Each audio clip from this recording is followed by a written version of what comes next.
नमस्कार। कलाम एकेडमी के digital platform पर एक बार फिर से आप सभी विद्यार्थियों का बहुत बहुत स्वागत, अभिनंदन, आदाब, आभार, इस्तकबाल, खैर मकदम है। मैं हूं विवेक, एक बेहद महत्वपूर्ण कक्षा लेकर आप लोगों के बीच में हाजिर हूं और इस विशेष कक्षा में जिस विषय वस्तु पर हम बात करेंगे वो है सृजनात्मक बालक, यानी वो बालक जिसमें सृजनात्मकता होती है। हालांकि इससे पहले प्रतिभाशाली बालक, मंदबुद्धि बालक, सभी बालकों की हमने बात की थी, लेकिन सृजनात्मक बालक को समझने से पहले सृजनात्मकता को समझना था। पिछली वीडियोस में आपने सृजनात्मकता को बहुत डिटेल में समझा। अब आइए बात करते हैं सृजनात्मक बालक के बारे में कि क्या होता है एक सृजनात्मक बालक और क्या होती है उसकी विशेषता। सृजनात्मक बालक जिसे कहा जाता है क्रिएटिव चाइल्ड।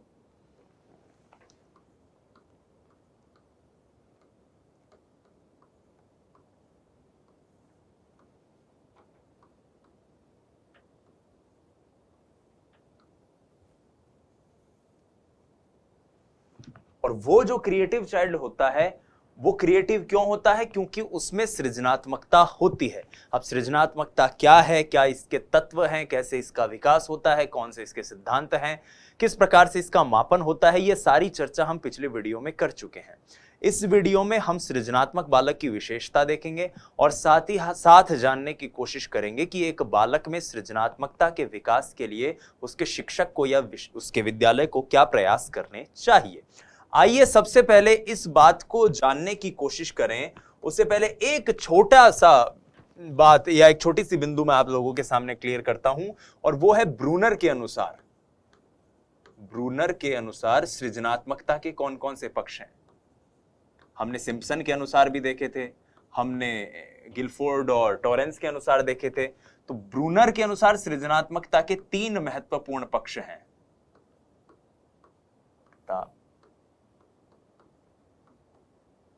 पक्ष, और वो क्या क्या है? पहला तो बहुत क्लियर है और वो है नवीनता। जब तक नवीनता नहीं होगी, नूतनता नहीं होगी, तब तक सृजनात्मकता नहीं हो सकती। दूसरा, उसमें आश्चर्य का फैक्ट होना चाहिए, आश्चर्य का पुट जरूर होना चाहिए सृजनात्मकता में। और तीसरा और महत्वपूर्ण है मौलिकता। मौलिकता यानी ओरिजिनलिटी। मैडनिक ने जिसके बारे में कहा था कि ये सबसे महत्वपूर्ण तत्व है। गिलफोर्ड और टॉरेंस वाले में भी हमने मौलिकता को देखा था। तो ब्रूनर के अनुसार सृजनात्मकता के यही महत्वपूर्ण पक्ष होते हैं। अब आइए बात करते हैं एक सृजनात्मक बालक की विशेषताओं की।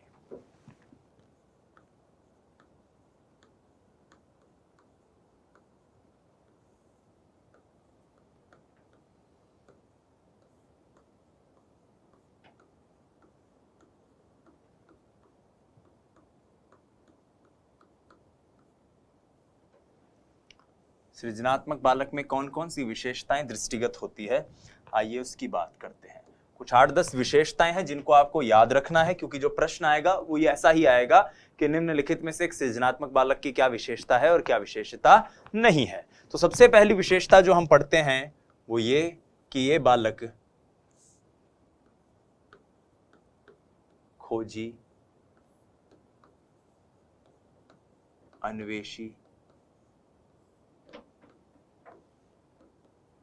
जिज्ञासु व साहसी प्रवृत्ति के होते हैं। साहसी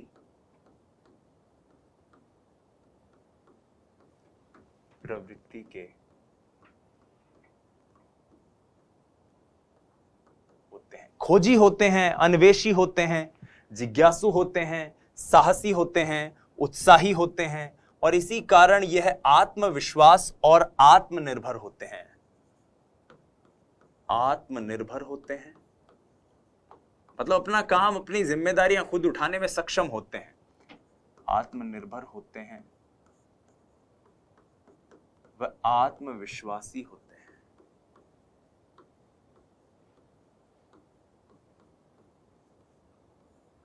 आत्मविश्वासी होते हैं, खुद में आत्मविश्वास से भरे हुए होते हैं।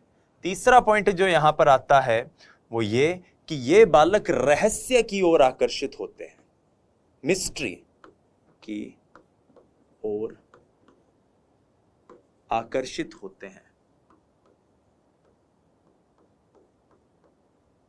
आकर्षित होते हैं। रहस्य की ओर आकर्षित होंगे तो जो रोमांचक गतिविधियां हैं, ऐसी चीजें जिनमें एडवेंचर भरा हुआ हो, ऐसी गतिविधियां इनको बहुत ज्यादा आकर्षित करती है या अपनी ओर इन्हें झुकाव होता है इनका उसकी तरफ। तो लिखिए इस बात को,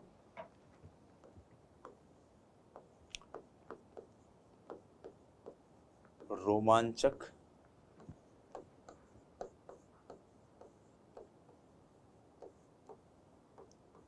गतिविधियों की ओर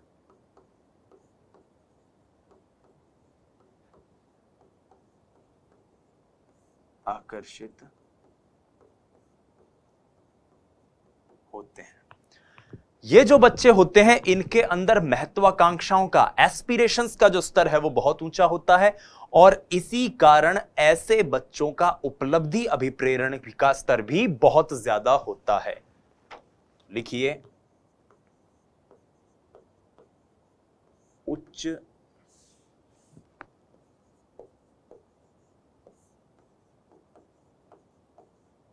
स्तरीय उपलब्धि अभिप्रेरण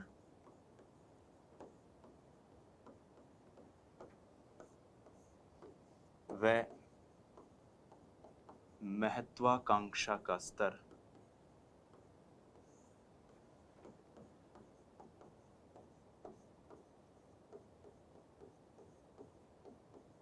दृष्टिगत होता है। हायर लेवल का उपलब्धि अभिप्रेरण और महत्वाकांक्षा का स्तर इन बच्चों में देखने को मिलता है। सबसे महत्वपूर्ण बात जो इनके बारे में कही जा सकती है वो ये कि दोष निकालने में बड़े निपुण होते हैं। ये कोई भी चीज की कमी जो होती है ना उसको बहुत जल्दी आइडेंटिफाई कर लेते हैं। ठीक है, तो इस बात को याद रखना कि दोष निकालना हो, कमियां अगर पॉइंट आउट करनी हो तो ये बहुत अच्छे से उसको पॉइंट आउट कर सकते हैं। तो लिखिए, दोष व कमी निकालने में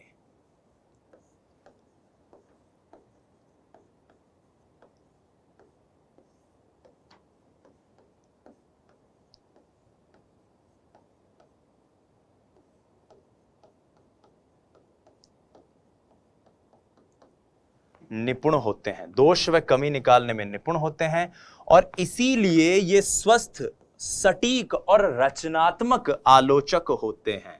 कैसे होते हैं? स्वस्थ, सटीक व रचनात्मक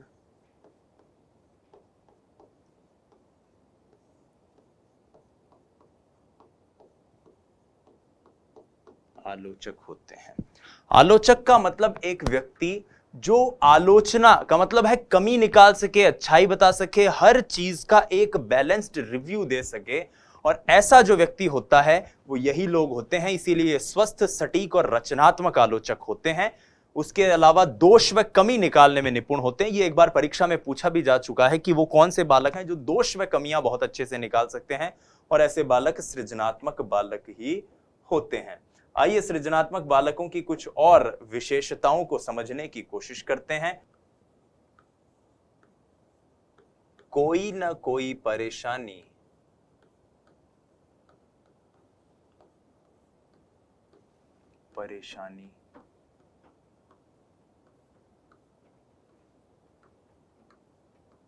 इनके साथ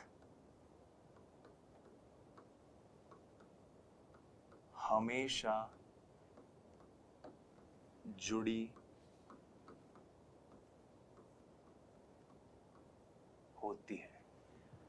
किसी ना किसी किस्म की परेशानी, कोई ना कोई दिक्कत, कोई ना कोई समस्या, कोई ना कोई तकलीफ इनके साथ हमेशा जुड़ी हुई होती है। कोई मतलब प्रॉब्लम रहती है इनको, तब थोड़े से एक तरह से डिस्टर्ब्ड से रहते हैं ये अपने आप में इस चीज को लेकर। लेकिन यहां पर डिस्टर्ब का मतलब ये नहीं है कि ये कोई एकदम कुसमायोजित रहते हैं या फिर यूं। यहां पर डिस्टर्बेंस का मतलब है कि इनके दिमाग में हमेशा कुछ ना कुछ चल रहा होता है कि क्या करें क्या नहीं करें, हमेशा कुछ ना कुछ एक, क्योंकि क्रिएटिव लोग हैं तो हमेशा दिमाग में कुछ चल रहा होता है, और ये चल रहा होता है दिमाग में कुछ ना कुछ, तो हमें लगता है कि कोई परेशानी होगी इनको। ठीक है, फिर आते हैं 9th पॉइंट पर। 9th पॉइंट को आप ऐसे लिख सकते हो कि ये विद्रोही,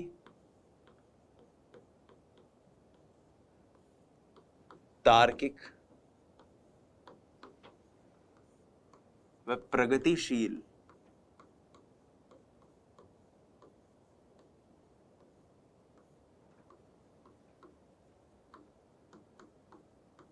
प्रवृत्ति के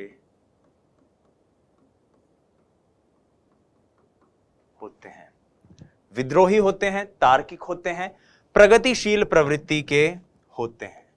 इन लोगों में वही जो मैंने बात कही थी, परेशानी वाली बात, कि बौद्धिक और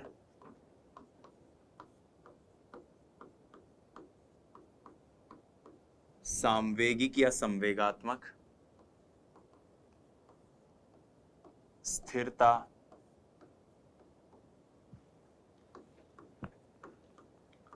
पाई जाती है। इमोशनल और इंटेलेक्चुअली बहुत स्टेबल होते हैं। ठीक है, अगले पॉइंट पर आओ, 11वें पॉइंट पर। 11वां पॉइंट क्या कहता है कि मौलिकता से परिपूर्ण होते हैं। इनके अंदर मौलिकता का गुण होता है, क्योंकि भाई मौलिकता जब तक नहीं होगी तब तक आप तो सृजनात्मक नहीं हो सकते। मौलिकता से परिपूर्ण होते हैं। ठीक है, मौलिकता से परिपूर्ण होते हैं। अगला पॉइंट, स्वच्छंद प्रकृति के होते हैं।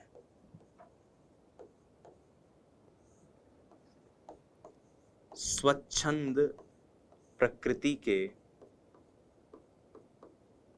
होते हैं। तो इन बालकों, स्वच्छंद मतलब एक तरह की फ्रीडम चाहिए इनको।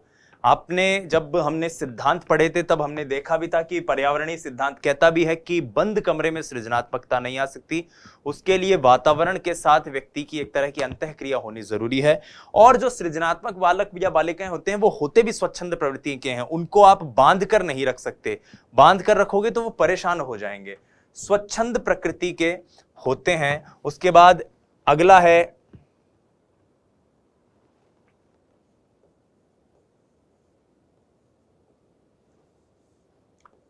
विकृतियों को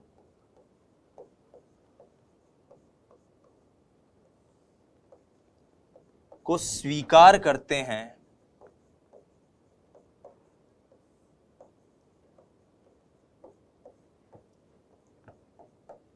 और अव्यवस्था की ओर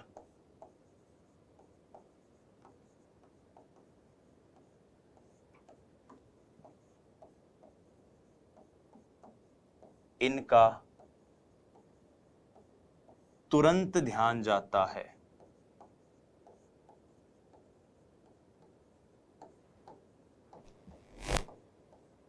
भाई जो कमी निकालने में एक्सपर्ट हैं उनको यह भी पता है कि कहां कोई चीज अव्यवस्थित है, और उस अव्यवस्था की ओर ये बहुत जल्दी इनका ध्यान चला जाता है। तो ये भी इन बालकों की एक विशेषता होती है। और अंतिम पॉइंट जो है वो ये कि समायोजन का गुण, समायोजन का गुण विद्यमान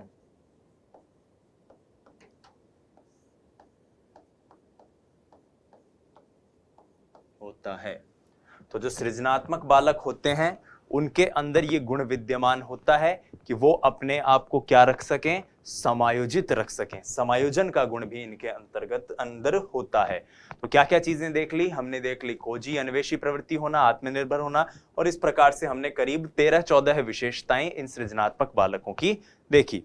अब आइए बात करते हैं कि जो सृजनात्मकता का विकास एक बालक में हो, इसके लिए एक विद्यालय को या शिक्षक को क्या करना चाहिए? पहली बात कि सृजनात्मकता शुरुआत में जन्मजात मानी जाती थी, लेकिन बाद के अध्ययन और शोध बताते हैं कि सृजनात्मकता जन्मजात भी हो सकती है और सृजनात्मकता अर्जित भी हो सकती है। तो इसके जन्मजात या अर्जित होने का जो इसके अंतर्गत गुण है उसको समझते हुए कहते हैं कि सृजनात्मकता के विकास के उपाय क्या क्या हो सकते हैं।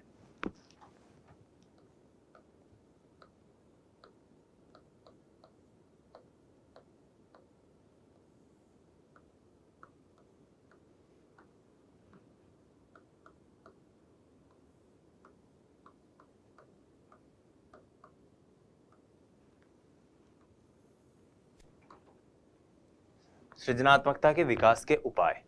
आइए, सबसे पहला और सबसे महत्वपूर्ण पॉइंट, किसी भी बालक या बालिका में यदि सृजनात्मकता का विकास करना है तो एक विद्यालय और विद्यालय से भी महत्वपूर्ण शिक्षक का यह उत्तरदायित्व है कि वो खुद सृजनात्मक हो। अगर शिक्षक सृजनात्मक नहीं होगा, शिक्षक के अंदर क्रिएटिविटी नहीं है, तो वो किसी भी सूरत हाल में उस विद्यार्थी की जो क्रिएटिविटी है, उस विद्यार्थी की जो सृजनात्मकता है, उस सृजनात्मकता का पोषण नहीं करेगा, उसको प्रोत्साहन नहीं देगा, उसको पुनर्बलन नहीं देगा। तो पहला महत्वपूर्ण बिंदु यहां पर यह है कि सृजनात्मकता के विकास के लिए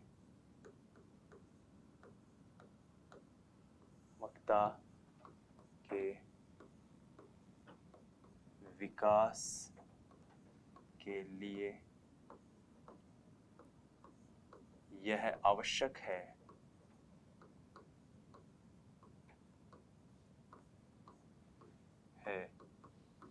कि शिक्षक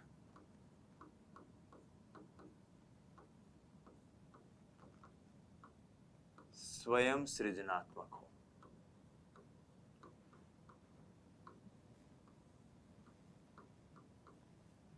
पहली बात तो शिक्षक खुद सृजनात्मक हो।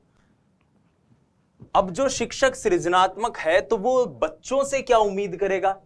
देखिए, मैंने आपको बताया भी था, सृजनात्मकता के अंतर्गत अपसारी चिंतन और अभिसारी चिंतन दोनों होते हैं, लेकिन अपसारी चिंतन की भूमिका ज्यादा होती है, डाइवर्जेंट थिंकिंग की भूमिका ज्यादा होती है।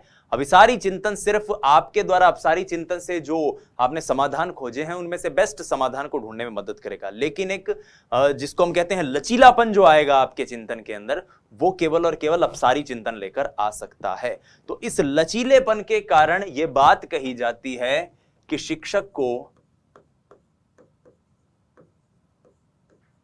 छात्र में अपसारी चिंतन को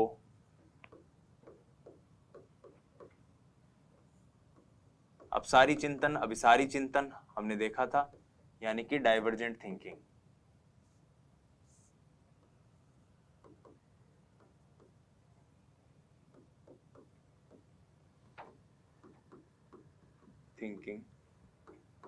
को प्रोत्साहित करना चाहिए।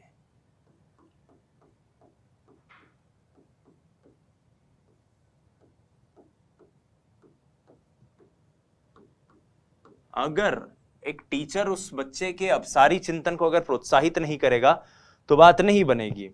इस बात का जिक्र एनसीएफ 2005 में एक कहानी के जरिए दिया गया है। वो कहानी मैं आपको सुना देता हूं जो एनसीएफ 2005 में लिखी गई है। एनसीएफ 2005 में वो कहानी का जिक्र करते हुए लेखक कहते हैं कि एक बार की बात है कि विद्यालय में एक ड्राइंग के टीचर ने बच्चों से कहा कि बच्चों, आसमान का चित्र बनाओ, बादल या आसमान का मतलब यह है कि भाई आसमान और एक कोई नजारा, कुछ इस तरह का चित्र बनाओ। तो हर व्यक्ति बच्चा चित्र बनाने लग गया। अब सब बच्चों ने चित्र ऐसा ही बनाया जैसा हम बचपन में बनाया करते थे।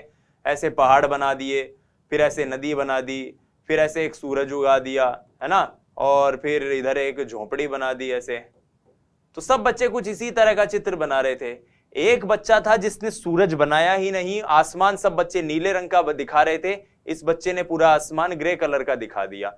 तो टीचर ने देखते ही उसको कहा कि ये तू क्या कर रहा है, तूने सूरज भी नहीं बनाया, आसमान भी ग्रे कलर का दिखा दिया। तो उस बच्चे ने कहा कि मैडम मैं कुछ गलत बनाया ही नहीं, ये सब बच्चों ने क्लीशे काम किया है। आप अगर मैं गलत बोल रहा हूं तो एक बार बाहर देखिए खिड़की खोल के, आज सूरज निकला ही नहीं है, आज कोहरा ही कोहरा है। तो आज जैसा आसमान नजर आ रहा है मैंने वैसा आसमान बना दिया। तो यहां पर इस बात को आगे समझाते हुए जो एनसीएफ 2005 के लेखक हैं वो कहते हैं कि देखो यहां पर इस बच्चे ने जो गतिविधि करी, उस गतिविधि में अपसारी चिंतन का प्रादुर्भाव था। उस गतिविधि में बच्चे ने एक सॉल्यूशन दिया, लेकिन वो सॉल्यूशन बाकियों से अलग था, मौलिक था, भिन्न था, अनूठा था, अनोखा था, अभिनव था। और यही चीज उस बच्चे की सृजनात्मकता को दर्शाती है। और अगर बालक कभी कुछ इस प्रकार का कार्य करे तो यह शिक्षक की जिम्मेदारी है कि वो बालक की इस सृजनात्मकता का पोषण करे। सृजनात्मकता का कैसे पोषण कर सकता है बालक? वो ऐसे कर सकता है कि जब भी बालक सृजनात्मक कार्य करे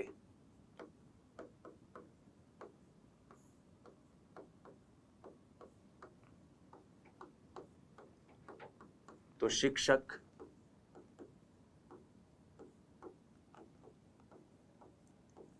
उसकी पुष्टि करे वह उसे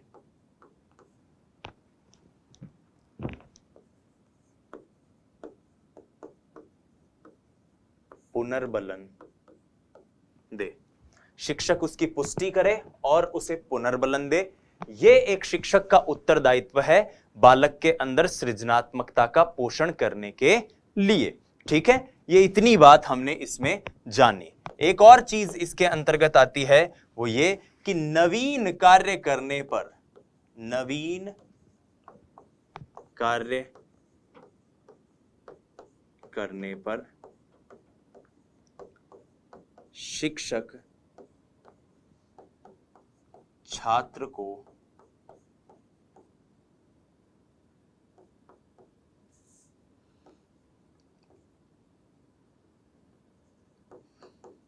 छात्र की प्रशंसा करे। ये सब धनात्मक पुनर्बलन है, और ये धनात्मक पुनर्बलन, प्रोत्साहन, प्रशंसा, ये सब बच्चे को उस नवीनतम कार्य को करने के लिए मोटिवेट करते हैं। ठीक है, अगला पॉइंट लिखो इसके अंतर्गत, शिक्षक को बालकों को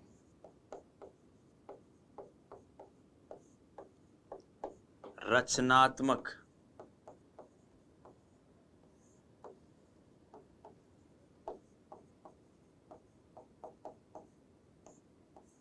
अभिव्यक्ति के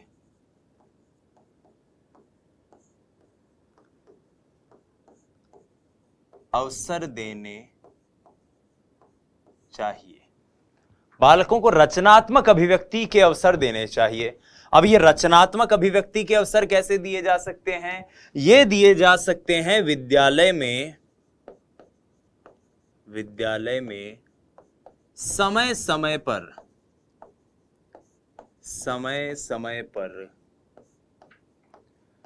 पाठ्येतर गतिविधियों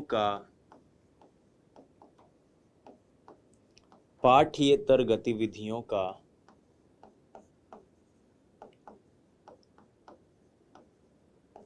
आयोजन किया जाना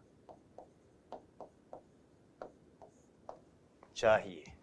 पाठ्येतर गतिविधि मतलब पढ़ाई के अलावा जो गतिविधियां हैं, इसके अंदर डांस है, इसके अंदर म्यूजिक है, इसके अंदर कोई चित्रकला का कंपटीशन है, कोई वाद विवाद प्रतियोगिता है, कोई भ्रमण है, कोई भी चीजें हैं, जैसे स्कूलों के अंदर मेहंदी कंपटीशन, राखी कंपटीशन या चित्रकला या इस तरह की जितनी भी सांस्कृतिक गतिविधियां होती हैं, ये जब समय समय पर आयोजित होती हैं तो इन गतिविधियों के कारण बालक की सृजनात्मकता को पुष्टि मिलती है, पोषण मिलता है, और बालक कुछ नया करने के लिए, कुछ अलग करने के लिए, अपने आप को एक्सप्लोर करने के लिए, अपने आप का अन्वेषण करने के लिए हमेशा तत्पर रहता है, उतारू रहता है, और इसीलिए बालक जो है आगे बढ़ता है, अन्य विद्यार्थियों के मुकाबले बेहतरीन निष्पादन कर पाता है। आगे बढ़ते हैं और कुछ और विशेषताएं देखते हैं, इसको विकास के कुछ अन्य उपाय देखते हैं। आइए,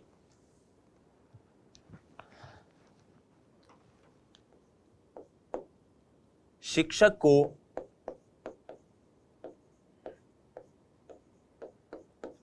परंपरागत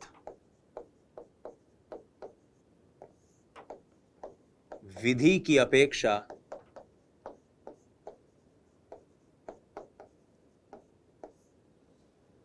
नवीन विधि का प्रयोग करना चाहिए। जितनी भी परंपरागत विधियां हैं जिनका उपयोग विद्यालय में हो रहा है, एक शिक्षक को चाहिए कि वो कक्षा में इन परंपरागत विधियों का उपयोग ना करे, बल्कि कुछ नया, कुछ अलग, कुछ एक्स्ट्रा बच्चों के साथ करने की कोशिश करे, तब जाकर बच्चे उन चीजों को समझेंगे। आपने अगर एक फिल्म देखी हो तारे जमीन पर, आप बड़ा जबरदस्त सा दृश्य था वो। तारे जमीन पर में आमिर खान साहब जो हैं वो एक ड्राइंग टीचर होते हैं और वो क्लास के अंदर आते हैं पहली बार और बच्चों को एक ड्राइंग शीट देते हैं और बोलते हैं कि बेटा इसमें कोई चित्र बनाओ। तो सब बच्चे बैठ जाते हैं। आपने वो दृश्य जरूर देखा, और नहीं देखा हो तो उसको जरूर देखा। वो सब बच्चे बैठ जाते हैं कि भाई ठीक है बनाएंगे कोई चित्र। तो आमिर खान कहता भाई बनाओ, मुझे क्या देख रहे हो, बनाओ चित्र। बोले सर आपने ब्लैक बोर्ड पर तो कुछ बनाए नहीं, हम क्या चित्र बनाए। आमिर खान साहब बड़े मतलब इस बात को लेकर बड़े आश्चर्य में से भर जाते हैं और बोलते हैं यार चित्र ही तो बनाना है, और चित्र बनाने में तुम बोर्ड की तरफ क्यों देख रहे हो। बोले सर हमारे क्लास में आपसे पहले जो टीचर आते थे वो टीचर ब्लैक बोर्ड पर कोई चित्र बना देते थे और फिर हम सबको उसी चित्र को अपनी कॉपी में बनाना होता था। आप कह रहे हो अपनी मर्जी से बनाओ। तो ये बात हम लोगों के हजम नहीं हो रही, इसीलिए हम सब चुप बैठे हैं। तो यहां पर आप इस चीज से समझ सकते हो कि एक शिक्षक को जब भी वो पढ़ाए, और डजंट मैटर वो चित्रकारी या सृजनात्मक विषय पढ़ा रहा है, वो चाहे विज्ञान पढ़ाए, चाहे फिलॉसफी पढ़ाए, चाहे वो गणित पढ़ाए, चाहे वो अंग्रेजी पढ़ाए, चाहे हिंदी पढ़ाए, चाहे ये जो हम जिस विषय को पढ़ रहे हैं शिक्षा मनोविज्ञान इसको पढ़ाए, उसे हमेशा चाहिए कि परंपरागत रटे रटाए तौर तरीके जो हैं उनसे हटकर वो एक अलग तरह के विषय वस्तु, एक अलग तरह के तौर तरीके को अपनाए और उसी तौर तरीके को, उसी परंपरागत विधि से अलग हटकर, लीक से अलग हटकर अगर वो कार्य करेगा तो ये जाहिर सी बात है कि वो बच्चों के सामने एक बेहतर ढंग से अपने आप को प्रस्तुत कर पाएगा और बालक बालिकाएं भी जो हैं वो ज्यादा बेहतर ढंग से उस टीचर के द्वारा कक्षा में पढ़ाए गए विषय को समझ पाएंगे। यहां पर एक चीज और आप याद रखिएगा कि शिक्षक को एक बालक की कल्पनाशीलता का सदैव पोषण करना चाहिए। शिक्षक को हमेशा बालक के द्वारा जो प्रश्न पूछे जा रहे हैं उनका जवाब देना चाहिए। ठीक है, तो एक पॉइंट यहां पर बन जाता है।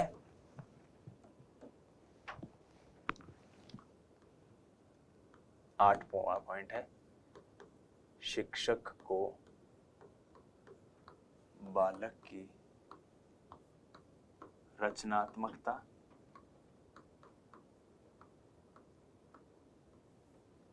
व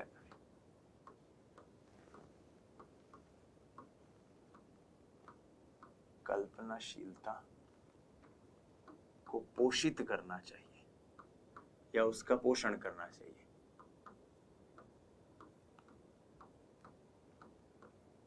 बच्चों की क्रिएटिविटी का, बच्चों की जो कल्पनाशीलता है उसका सम्मान किया जाना चाहिए।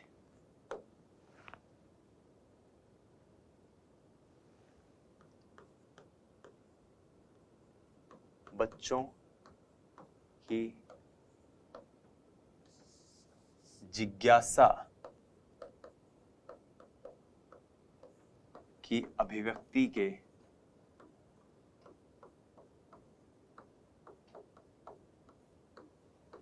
पूर्ण अवसर मिले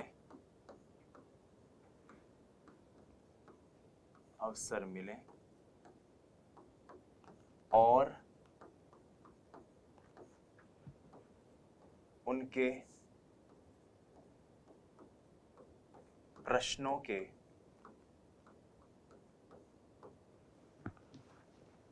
के उन्हें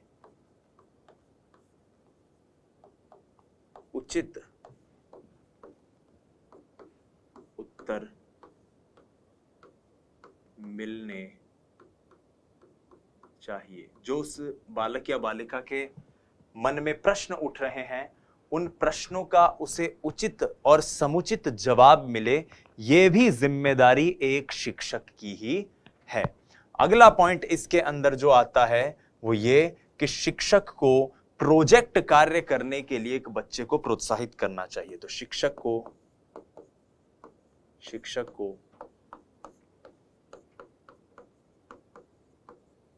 प्रोजेक्ट कार्य के लिए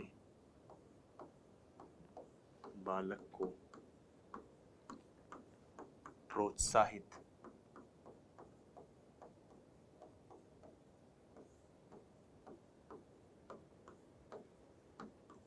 करना चाहिए कि प्रोजेक्ट कार्य बच्चा करे, उसके लिए उसे प्रोत्साहित करना चाहिए। अपसारी चिंतन की बात हमने कर ही ली। अपसारी चिंतन को हमने यहाँ पे डिस्कस किया है क्या? बिल्कुल, अपसारी चिंतन को प्रोत्साहित किया जाना चाहिए। यहां पर एक पॉइंट और आप याद रखिएगा, ये पॉइंट एक बार एग्जाम में पूछा गया है। शिक्षक को बालक को कार्य केंद्रित रखना चाहिए।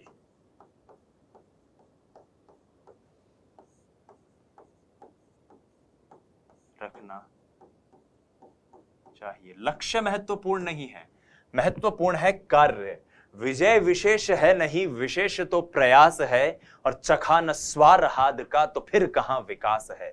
ये वाली बात है यहां पर, ठीक है। नवीन तथ्यों के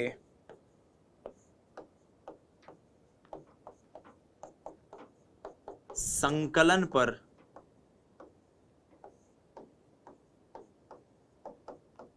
जोर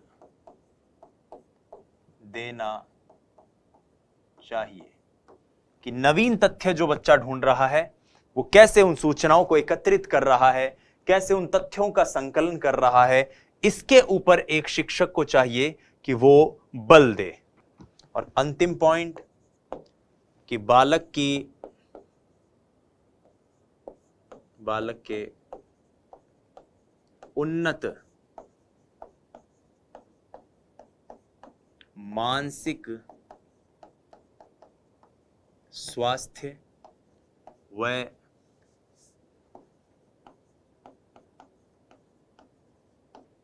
मनोवैज्ञानिक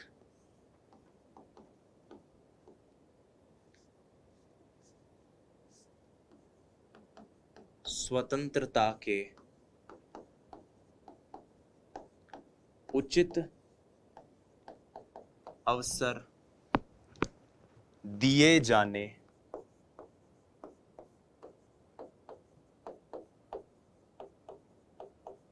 चाहिए।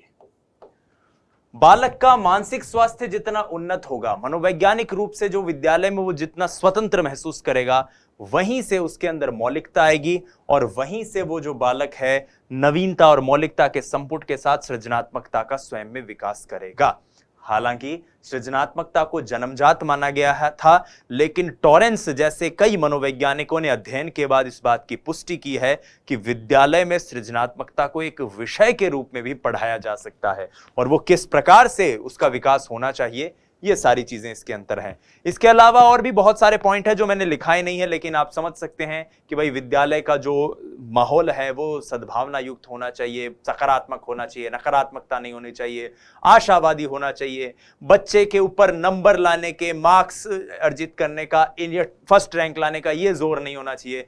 बच्चा जो कार्य कर रहा है, बेहतर कर रहा है, उसके अंदर उसको और मोटिवेशन दिया जाना चाहिए। क्या पता हमारे ही गांव से कूचों से कहीं कोई तेंदुलकर, कहीं कोई अगली लता मंगेशकर दीदी, या फिर कहीं कोई अगले उस्ताद बिस्मिल्लाह खान जैसे महान संगीतकार, महान गीतकार, महान नर्तक, महान कलाकार निकले। कब? जब हमारे गांव के, हमारे शहरों के विद्यालय उनकी सृजनात्मकता का पोषण करेंगे। ठीक है साथियों, तो यहां पर ये कुछ चीजें हमने डिस्कस करी हैं। आइए अब आगे बढ़ते हैं और रिकैप कर लेते हैं कि हमने अब तक क्या पढ़ा है। आइए, तो इस वीडियो में हमने जाना था सृजनात्मक बालक की कुछ विशेषताओं को और सृजनात्मकता का विकास कैसे किया जा सकता है विद्यालय में, इस बारे में। शुरुआत हमने आज के लेक्चर की थी ब्रूनर के अनुसार सृजनात्मकता के जो पक्ष हैं जिसमें नवीनता, आश्चर्य और मौलिकता सम्मिलित है उससे। उसके बाद हमने बात करी थी सृजनात्मक बालक की विशेषताओं की, कि वो खोजी होते हैं, अन्वेषी होते हैं, जिज्ञासु, साहसी, उत्साही प्रकृति के होते हैं। उसके अलावा ऐसे जो बच्चे होते हैं वो आत्मनिर्भर होते हैं, आत्मविश्वास से भरे हुए होते हैं, रहस्य की ओर आकर्षक होते हैं, इसलिए रोमांचक गतिविधियां इन्हें पसंद होती है, एडवेंचरस चीजें। उच्च स्तरीय उपलब्धि, अभिप्रेरण और महत्वाकांक्षा का स्तर होता है, दोष व कमी निकालने में निपुण होते हैं, स्वस्थ, सटीक और रचनात्मक आलोचक होते हैं। इसके अलावा इनके साथ कोई ना कोई परेशानी जुड़ी हुई होती है। ये विद्रोही, तार्किक और प्रगतिशील प्रवृत्ति के होते हैं। बौद्धिक और सांवेगिक स्थिरता इसमें होती है। मौलिकता, इंडिविजुअलिटी, ओरिजिनलिटी इनके अंदर होती है। स्वच्छंद प्रकृति के होते हैं। विकृतियों को स्वीकार करते हैं। अव्यवस्था की ओर इनका तुरंत ध्यान जाता है और समायोजन का गुण इनमें होता है। फिर हमने बात करी थी इसके विकास के उपाय क्या क्या हो सकते हैं। तो इसके लिए एक आवश्यक है कि शिक्षक स्वयं सृजनात्मक हो और विद्यालय सृजनात्मकता का समर्थक हो। शिक्षक को छात्र में अपसारी चिंतन को प्रोत्साहित किया जाना चाहिए, इसलिए उसे कार्य केंद्रित रखना चाहिए। जब भी बालक सृजनात्मक कार्य करे तो शिक्षक उसकी पुष्टि करे और उसे पुनर्बलन दे। नवीन कार्य करने पर उसकी प्रशंसा करे। बालकों में रचनात्मक अभिव्यक्ति, कल्पनाशीलता, इन सब को टीचर को प्रमोट करना चाहिए। विद्यालय में समय समय पर पाठ्येतर गतिविधियों का आयोजन होना चाहिए। शिक्षक को परंपरागत विधि की अपेक्षा नवीन विधि का प्रयोग करना चाहिए जब वो क्लास में पढ़ा रहा है तो। रचनात्मकता और कल्पनाशीलता को पोषित करना चाहिए, यानी कक्षा में बढ़ावा देना चाहिए। जिज्ञासा और अभिव्यक्ति के पूरे अवसर मिलने चाहिए। बच्चा कोई प्रश्न करे, पूछे तो ऐसे नहीं उसको डांट पीट दो, उसको उस प्रश्न का जवाब दो। और शिक्षक को प्रोजेक्ट कार्य के लिए बच्चे को प्रोत्साहित करना चाहिए, उसको कार्य केंद्रित रखना चाहिए। तथ्यों के संकलन पर जोर देना चाहिए जो नवीन हो, और बालक के उन्नत मानसिक स्वास्थ्य और मनोवैज्ञानिक स्वतंत्रता के उचित अवसर उसे दिए जाने चाहिए। तो इस प्रकार से इस बेहद संक्षिप्त वीडियो में हमने सृजनात्मकता के विकास के बारे में जाना। धन्यवाद। जय हिंद, वंदे मातरम। स्वस्थ रहिए, मस्त रहिए, अपनी तैयारी में व्यस्त रहिए। नमस्कार।